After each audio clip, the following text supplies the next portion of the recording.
G'day and welcome back to another episode of Mathematics for the Advanced HSC course. Today we are doing a crash course in how to differentiate exponential, logarithmic and trigonometric functions, which are three essential skills for any advanced math student or even extension 1 or 2. So we're going to go through all three types today, looking at a variety of different questions that you are likely to see in assessments. Apologies if you can hear my dashhound carrying on in the background. Just try and ignore her like I do. She's being a real pain in the ass today. All right, starting off with a flashback to how to differentiate exponential functions. I have already covered on this channel how to differentiate functions with a base of e. If this top box is unfamiliar to you, I recommend going back and watching that video because it has more explanation and more examples. But if you're already familiar with this top box, we're going to do a recap of this and then look at differentiating exponential functions with different bases. So starting off with a reminder of how to differentiate something like y equals e to the power of 5x squared. To differentiate a function with a base of e, the derivative will be the exact same thing. So it still remains as e to the power of 5x squared. But now all you need to do is multiply the expression by the derivative of the power.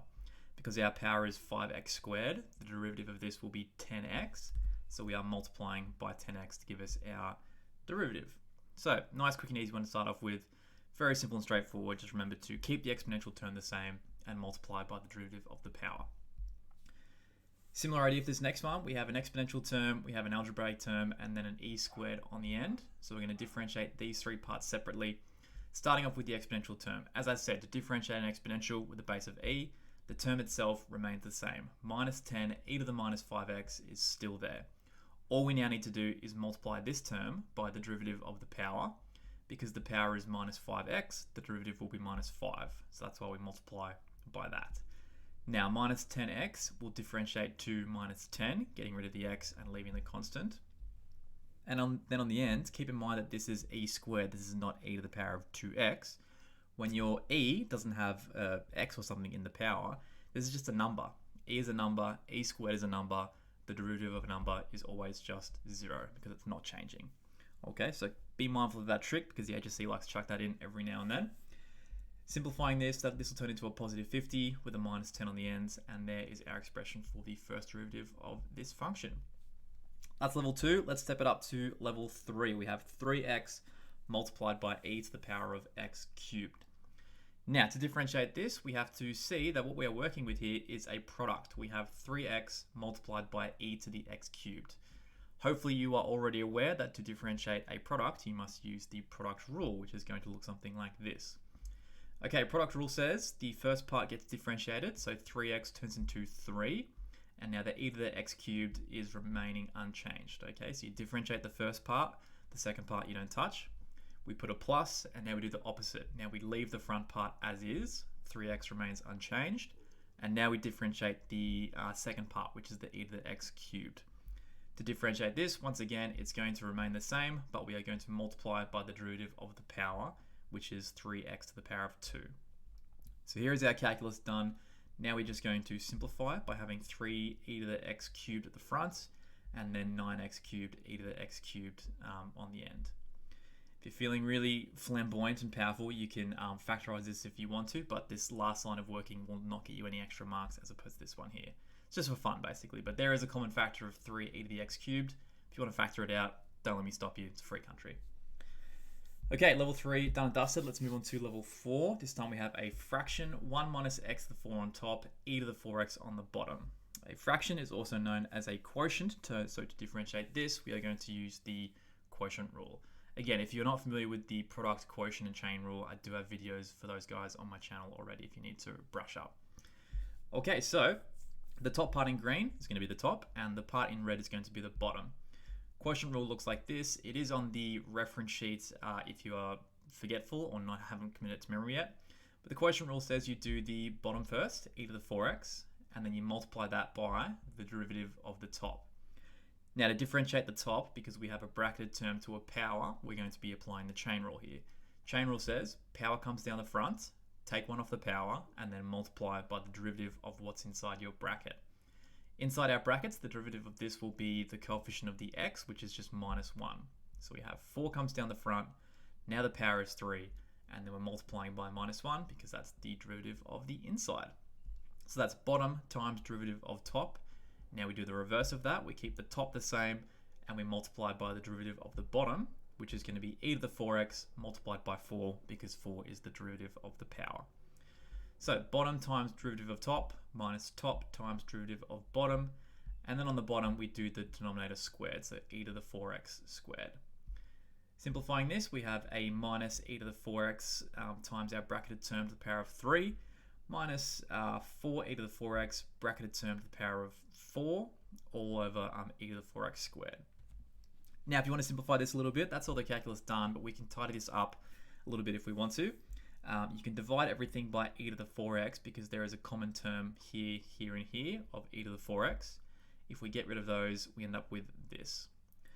Then if you want to be very fancy again, you can factor out the common factor of 1 minus x cubed and simplify it all. If you want to tidy it up fully, your answer will look like this, but I'd be saying that in the HSC, this second line of working is likely to get you full marks because it's correctly using the quotient rule and also correctly differentiating e to the 4x. That's where the marks will be.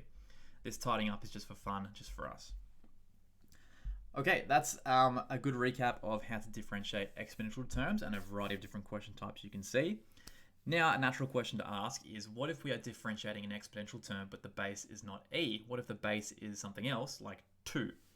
To differentiate y equals 2 to the x, I'm going to show you the long way, and then I'll show you the shortcut we're going to use with help from the reference sheet if we need it. First thing we're going to do is we're going to use the fact that 2 is equal to e to the log 2.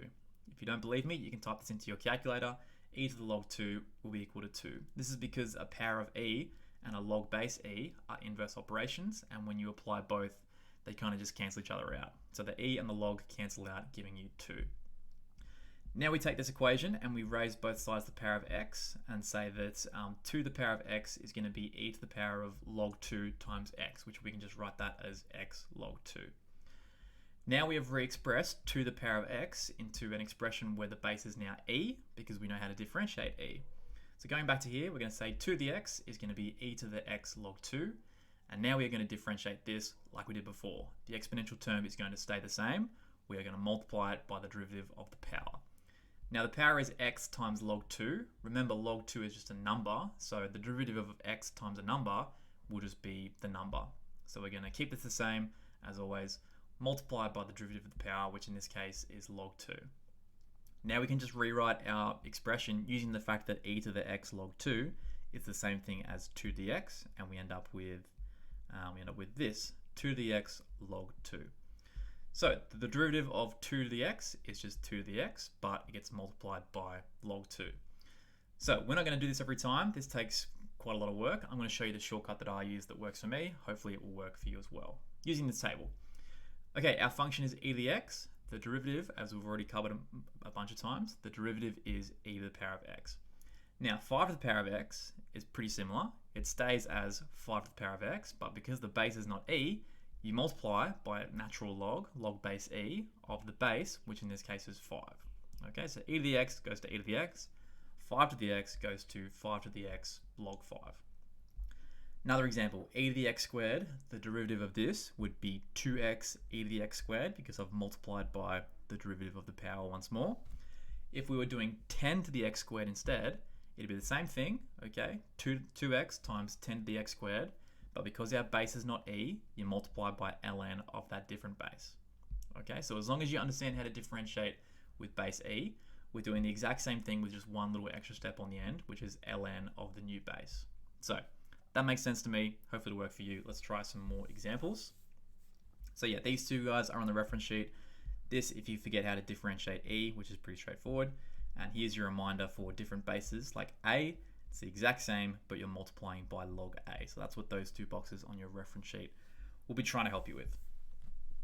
Okay, here are some examples. And if that makes sense to you, you're welcome to pause and try these by yourself to see if we arrive at the same solution, or you can just watch and learn. It's clearly up to you. First one is 100 to the power of x. So just like with an exponential term, well, it isn't an exponential term. It's going to stay the exact same when you differentiate it, except we're going to multiply by the derivative of the power, which in this case is just 1, so it does nothing. But because the base was not e, we're going to multiply by ln of the different base, which is 100. So that right there is your derivative of 100 to the power of x.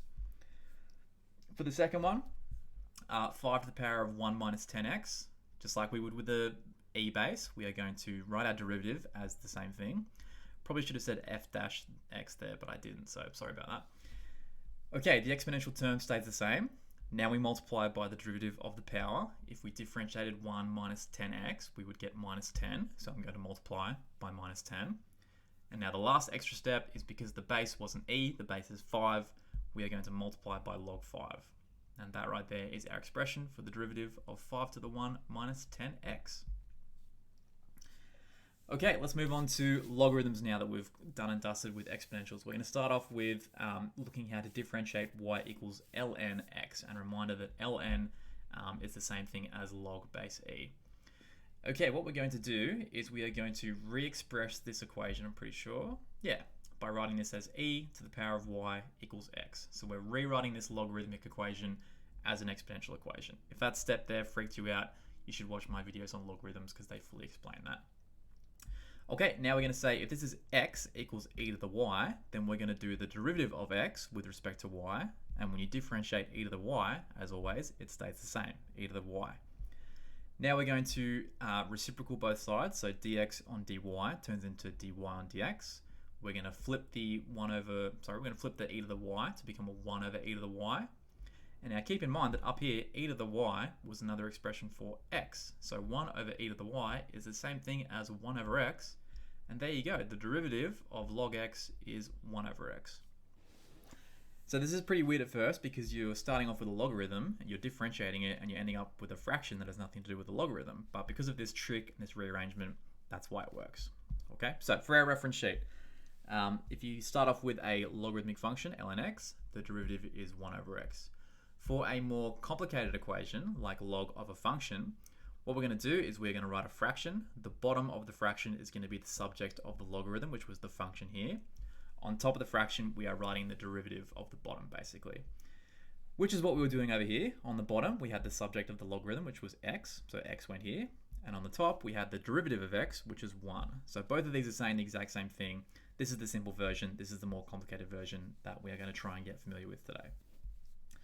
Okay, let's do some examples. First of all, starting off with 5 log x, we are going to differentiate all 3 of these. So I just mentioned that the derivative of log x is 1 over x. So when you multiply that by 5 out the front, you're going to get 5 times 1 over x, which is 5 over x. Okay, so when there's a constant out the front, just pretend it's not there and put it in your answer. Usually works. For the next one, we've got log base e of x squared, the whole thing being squared. This is the same thing as ln, remember?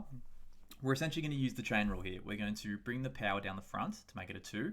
We're going to take 1 off the power to make it a 1, and then we are going to differentiate the inside and multiply by that. So typical chain rule stuff. So derivative 2 comes down, power of 1, and now the derivative of the inside, derivative of ln x is 1 over x, as we've established. So we are going to multiply by 1 over x. Writing our answer, you can write log base e, or if you want to save precious time and ink, you can just write ln instead. And that's going to save you about half a second, but it's going to add up. So we have 2 ln x on the top, and on the bottom we have x, and that is our derivative. Okay, for the third one, we have log x divided by x. This is, of course, a quotient, so we are, of course, going to need the quotient rule looking like this. So a reminder from before, we do bottom times derivative of top, then we do minus top times derivative of bottom, and then on the bottom we do the denominator squared. So we've got x times 1 over x, bottom times derivative of top. Take away the top, which is ln x, times the derivative of the bottom, which is 1. So it looks like that. And on the bottom, we've got the bottom squared, so x squared. So x times 1 over x will be x over x. These guys are going to cancel out and just give you 1. This is like 2 times a half, for example. So we have 1 here minus log x times 1. So it's 1 minus log x on the top and x squared on the bottom for our final simplified answer. Beautiful. Let's get a bit more spicy with the inside of our logarithms. Let's look at log of x squared plus 1 to start off with. Okay, so whenever you are differentiating log of a function like this, all you got to think is fraction. Okay, just do a fraction. On the bottom of the fraction, you are going to do what's inside the logarithm subject, which is x squared plus 1. On the top, you are going to do the derivative of what's inside the logarithm. So x squared plus 1, if we differentiated that, we would get 2x. So the top of the fraction is 2x. Nice and easy. As long as you remember the trick or you remember where to look on the formula sheet, you're going to get these right every time. Same thing for the next one, log base e, differentiated. We are going to do a fraction. On the bottom of the fraction is what's inside our logarithm, which is this thing here, 1 minus 2x minus 2x squared. Now we differentiate the inside and we write that on the top. So 1 differentiates to 0, minus 2x turns into minus 2, and then minus 2x squared turns into minus 4x. So we have minus 2 minus 4x on the top as our fraction. Okay, now for C, it's a bit of a trick question because we're doing log of a function, but the function is already a fraction, so it's going to get real messy having like fractions on fractions and differentiating this using the quotient rule. You can actually make your life a lot easier here by just remembering your log properties, which are called log laws. And if you need a recap on that, again, I have a video in this playlist somewhere. So when you have log of A divided by B, an alternative way of writing this is actually log A minus log B. So we can split this fraction apart into 2 separate logarithms and just differentiate them separately, and it's going to be way easier, way tidier. Okay, so log of A divided by B is equal to log A minus log B. Very important. Okay, now differentiating these guys, we're going to have fractions once again. For this one, the bottom of the fraction will be 3x minus 1. The top of the fraction will be the derivative of that, which is going to be equal to 3. So we have 3 on the top, 3x minus 1 on the bottom. For the second one, kind of like in question A, we're going to have a fraction again. The bottom will be x squared plus 3. The top will be the derivative, which is a 2x. So there is our complete derivative. Much easier than doing double fraction quotient rule nonsense. So yeah, remember your log properties. They can often come in handy to make some questions that seem really gross, really nice. Okay, so that's how to differentiate with log base e, which is ln. We'll now quickly look at how the process is different when the base is different, so log base 2 or something. In this case, log base 5 of x squared. Okay, what we're going to do here is, first of all, we are going to write this using the change of base formula. Again, video on this if those words make no sense. We can write log base 5 of x squared as log base e of x squared on top and log base e of 5 on the bottom. Okay, so that's changing the base from 5 to e's with a fraction. Now to differentiate this, we're going to think of this as log x squared, and this is being multiplied by 1 over log 5. So we have a constant out the front multiplied by log x squared. Splitting this apart just makes it a bit more clear to see what's going on with the calculus. Now to differentiate log of x squared, we are of course going to do a fraction. On the bottom of the fraction will be x squared. On the top of the fraction will be 2x, but we've still got this 1 over log 5 just chilling out the front. So we have 1 over log 5 out the front, 2x on the top, x squared on the bottom like from before. The x's can sort of cancel out here and leave us with 2 over x, and then we've got a log 5 on the bottom. So at the top we just have 2 once we cancel everything. On the bottom we have x log 5. Okay, so what we're really seeing here is that to differentiate a different base, the process to get to our answer is actually the same thing. It's just that on the bottom, you've got this little extra bit of ln of the number, and that number is your different base. Okay, so this is the formula we're going to be using. If we have log base something of a function, just like before, we do a fraction. On the bottom, we do the function. On the top, we do the derivative of the function. The extra step for these ones is just that there's a log a on the bottom, log of the different base. Again, this information is on the reference sheet. You just got to be comfortable using it, and then it's there to jog your memory if you need it. Let's do some examples. Here we have log base 3 of 5x to the power of 4. So once again, we are doing a fraction. On the bottom of the fraction, we have 5x to the 4. On the top of the fraction, we have the derivative of 5x to the 4, which is 4 comes down and makes 20x cubed. So far, it's the exact same. The extra step, because the base was not e, the base is 3, so on the bottom you multiply by ln 3. Okay, that's the extra step here. Now you can cancel out some numbers, cancel out some x's, and you'll end up with a 4 on the top, 4 over 1, and then you can cancel off x cubed on top and bottom, leaving you with 1x on the bottom. So it's 4 over x log 3 for our final answer. Okay, for question B, we are doing a product of e to the 2x times log 2x. So of course, when you're differentiating a product, we're going to need to use the product rule. So we're going to have a sum in the middle, of course. We are going to differentiate e to the 2x first, which will become 2e to the 2x. And then log 2x gets left alone. Okay, so first part differentiated, second part left alone. Now we do the reverse. We're going to leave e to the 2x alone, and we're going to multiply by the derivative of log 2x, which is 2x on the bottom and then 2 on the top, because 2 is the derivative of 2x. I think I've said the word derivative like 4,000 times in this video already, and we're like halfway, so let's keep going. All right, simplifying that looks a little bit better, but we can just write 2e to the 2x log 2x plus e to the 2x over x. What a mess, but that is our derivative of this product. Okay, and now for question C. So normally we would do a fraction here, and on the bottom we would do x to the power of x, and then on the top we would do the derivative of x to the power of x, which is actually really hard to differentiate. It's not something you're taught how to do in high school. Probably would need to go to university to do that. So we need to figure out a way around this. We do not know how to differentiate x to the power of x. You can put it into an online calculator and it'll give you some weird answer. The way we can handle this is by using the fact that when you have a log of something with a power, that power can actually be brought down the front. On my channel I call this the blogger rule. I don't know what it's actually called. So basically log a to the power of b is equal to b log a. So the power of x come out of the power, move down the front, and now we have a product once again. We have x multiplied by log x. So once again, we're going to do the product rule. X differentiates to 1, log x remains unchanged, plus x remains unchanged, and then log x gets differentiated to 1 over x. Simplifying this whole thing, 1 times log x is log x, and x times 1 over x, the x's cancel out and leave you with 1. So we end up with log x plus 1 for our final answer to the derivative of log x to the x. It's a sneaky little trick one. All right, I think that's enough logarithms. Let's start talking about trigonometry to finish off this triple lesson. No, we're going to do an HSC question. All right, beautiful. 2015 Band 3, not too hectic, 2 marks, differentiate x plus 4 multiplied by log x. If you've followed along so far and it's making some sense, you should pause this and see if you can get 2% in this HSC exam. Otherwise, here we go. So once again, we have something multiplied by log x. A multiplication is a product, so we're going to use the product rule. So once again, x plus 4 will be differentiated to 1.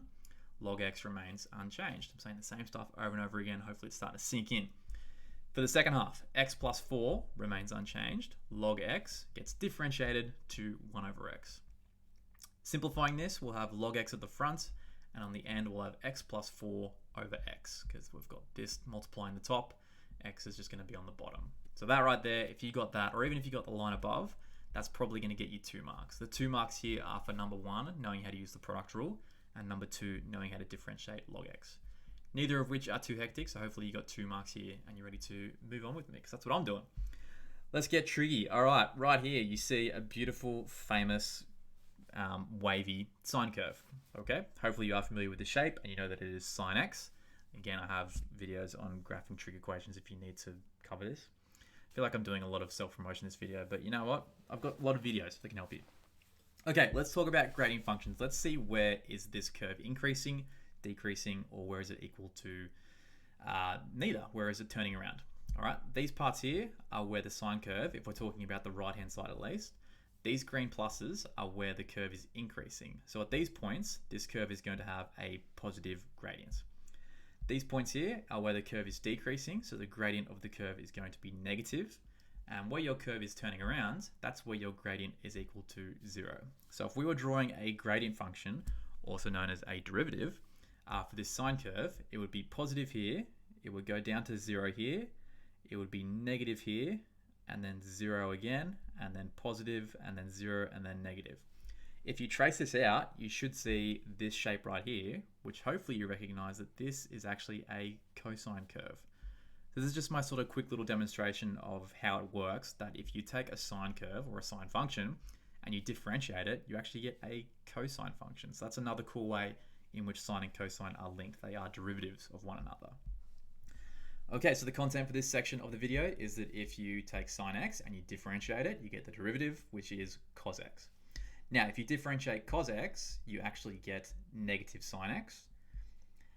And so to remember this is a little thing I have tattooed on the, where is it? It's on the inside of my eyeballs. We've got sine turns into cos turns into minus sine turns into minus cos, and then minus cos turns into sine. This is a clockwise loop of differentiation. If you've got some notes somewhere, I recommend writing this down to help you as you're getting comfortable with these, but after a while, you just know straight away, sine goes to cos, cos negative sine, easy peasy, okay?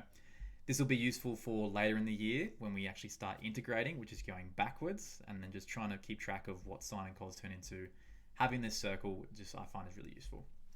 Okay, now we're missing one. We've got sine, we've got cos. We need to figure out what the derivative of tan is.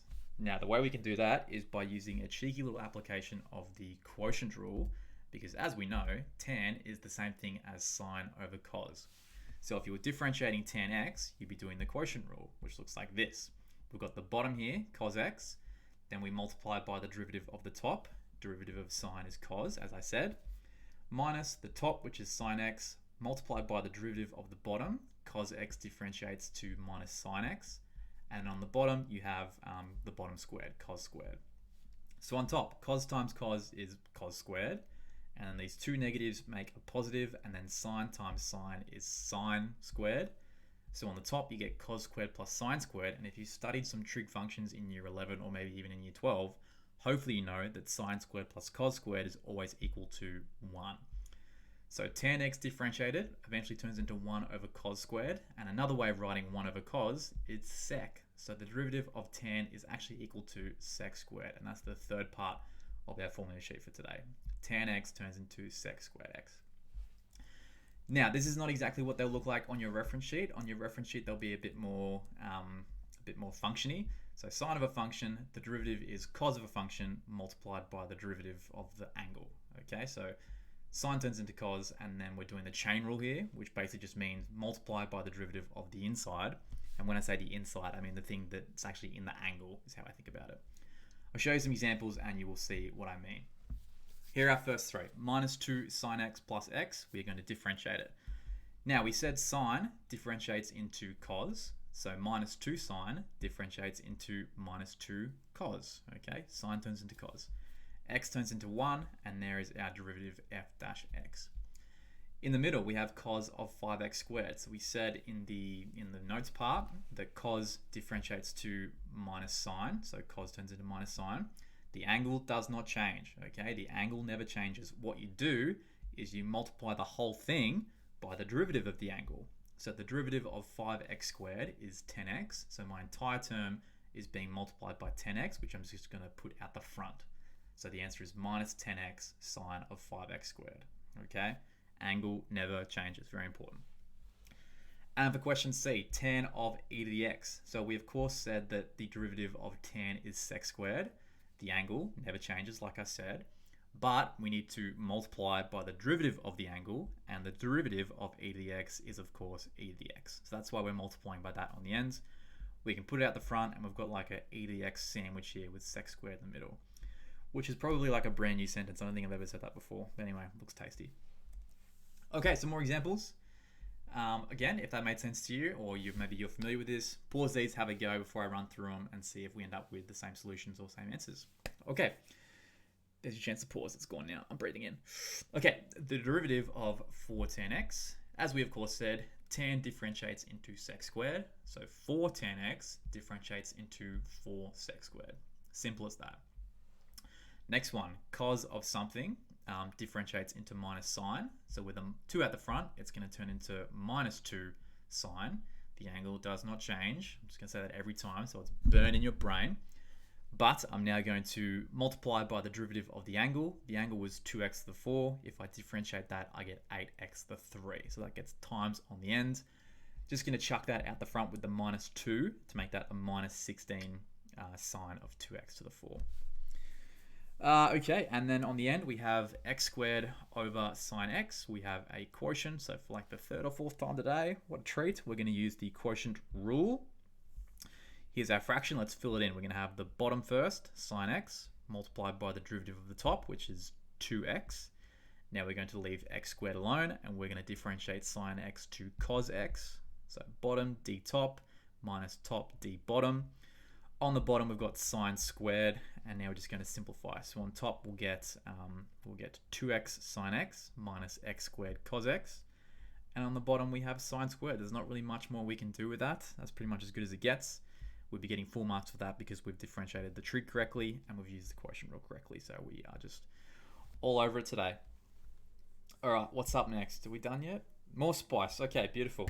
tan 2x multiplied by cos 5x, and we are going to differentiate it. Oh my god, we've got a product again. Whatever are we going to do? We're going to use the product rule. Yeah, we're going to use the product rule. Okay, product rule looks like this. Something plus something. All right, fill in the gaps. We are going to differentiate tan 2x first. Tan turns into sec squared. Angle stays the same. Multiplied by the derivative of the angle, which is 2. So we get 2 sec squared. Cos 5x remains unchanged. We don't touch that yet. Then we do a plus. Now we leave the tan 2x alone. We do not touch that, okay? This gets left alone. This gets left alone. Now we multiply by the derivative of cos x.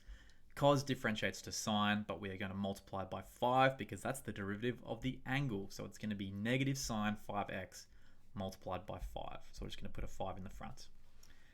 Okay, there's the calculus done. There's not really much simplifying to be done here because we just end up with a bunch of smushing together. 2 sec squared x cos 5x minus 5 tan 2x sine 5x. That's all it is. Okay, and then for question B, we have sine squared x, which really just means sine x multiplied by itself. So you got two options here. You can either write it as sine x times sine x, and you can use the product rule, or you can just write it as sine x times by itself, and we're just going to use the chain rule here. Chain rule, power comes down the front, take one off the power, multiply by the derivative of the inside. I'll never get sick of saying that. I love calculus. Okay, derivative, 2 comes down the front, power becomes 1. Now we multiply by the derivative of the power, the derivative of the inside, which is going to be cos. So timesing by cos. So we end up with 2 sine x cos x as our final answer. And now I'm guessing we're finishing off with some challenge questions, even though I'm very tired and my voice hurts, but challenge question, already kind of spoiled for you. That's some good transitions. All right, we are going to differentiate the natural log, I just dropped my phone, the natural log of tan x. So we're combining everything together now. So we already looked at in this video, to differentiate a natural logarithm, you do a fraction, as I've already done for you. And we're going to put on the bottom, we put what's inside the logarithm, and on top, we do the derivative of what's inside the logarithm. So as long as you know how to differentiate logarithms and tan, this is really not even a challenge question at all. That's very optimistic of me to put that heading up there. So on the bottom, nope, doing top first. Okay, cool. On the top, we do the derivative of the inside, which is sec squared. And on the bottom, we do tan x. Okay, cool. That's our answer. That's correct. I'm guessing we're going to probably simplify it a little bit by writing sec squared as 1 over cos squared and writing tan as sine over cos, because now you can multiply top and bottom by cos to get rid of one of the coses on the top and get rid of the cos on the bottom. So you get 1 over cos over sine. 1 over cos is sec and 1 over sine is cosec, so we can write that as sec cosec if you want. I would say if this was an HSC question, that first line will probably get you the 2 marks because you've demonstrated how to differentiate a logarithm and you've demonstrated how to differentiate tan. So the last 3 lines were just for fun, but wasn't it fun? I had fun. Challenge question A done. I think I'm starting to lose my mind a little bit. Challenge question B, e to the power of cos x differentiated. Okay, how did we differentiate exponentials before? We kept them the same and then we multiplied by the derivative of the power. I got an email. That's never good news. Okay, so as always, derivative, e to the power of something remains the same. All we do is multiply by the derivative of the power. The derivative of cos x, as we said like 18 times, is negative sine x. And there's your derivative. Again, I don't know how that's a challenge. I just think it's just because it's combining stuff, really. Ties the whole lesson together in one neat and digestible package. So we end up with negative sine x times e to the cos x, and that's us done and dusted. All right, if that was enough maths for you, first of all, you're insane. Second of all, you can try this 2018 Band 3 HSC question. Multiple choice, which one of these is the derivative of the sine of log x? I'm not going to do it because I'm tired, but if you have done it and you like your answer, post A, B, C, or D in the comments, and if it's correct, I'll react in some way and tell you how wonderful you are. Okay, that was a marathon. Hopefully you got some value out of that, and now you are a bit more of an expert at differentiating a variety of different functions. Stick around because on this channel soon we'll be doing some integration videos and going backwards in the calculus course. So I'm looking forward to that. Hopefully I'll see you around for then. Thanks for watching. Hope you're learning. Take care. Bye for now. Not forever. How many sign-offs am I going to do? This will be the last one.